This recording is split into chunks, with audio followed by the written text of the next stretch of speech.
Journey to the Centre of the Earth, Chapter 10, All's Well That Ends Well. When I next opened my eyes, I felt the strong hand of our guide clutching my belt. With the other, he was holding my uncle. I was shaken, bruised, and aching all over. Blinding sunlight burned my eyes. I blinked and saw that I was lying on a mountainside, a few feet away from the edge of a cliff. Hans had saved my life while I lay on the edge of the crater. "Where are we?" asked my uncle, looking slightly annoyed to be back on Earth again.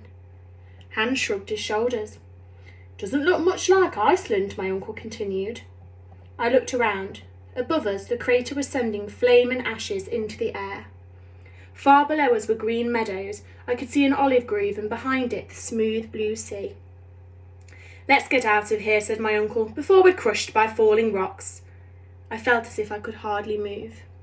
Still, we struggled down the steep slopes of the volcano, and after 2 hours marching, we reached the countryside. There, between some rocks, was a spring. We plunged our hands and faces into the fresh water, then plucked pomegranates from nearby trees, sucking on the cool, sweet fruit.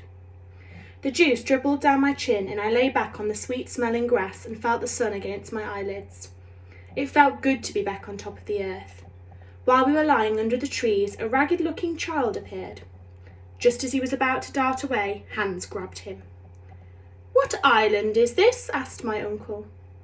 The boy stared at him blankly. My uncle, who was proud of knowing many languages, tried his best French.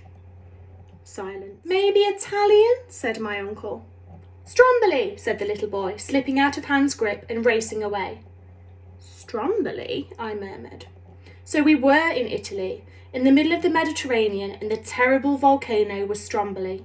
We had entered the earth by one volcano and ended up being thrown out of another, nearly 3,000 miles away. That was the end of our journey. After another delightful meal of fruit and cold water, we set out for the port. It would not have been wise to tell anyone how we had ended up there, so we pretended to be shipwrecked sailors, and soon we were on a boat bound for home. I will not even attempt to describe how happy I was to return to Hamburg and to Graben, my sweetheart. At first, few people believed our story, but gradually they began to change their minds. My uncle, a persuasive man, became famous, and the book of our adventure created a sensation all over the world. My uncle went on many more travels. I did not. "Now you are a hero, Axel," Graben said. "You'd never go away again." I promised that I wouldn't, and I have been more than happy to keep my word. The end.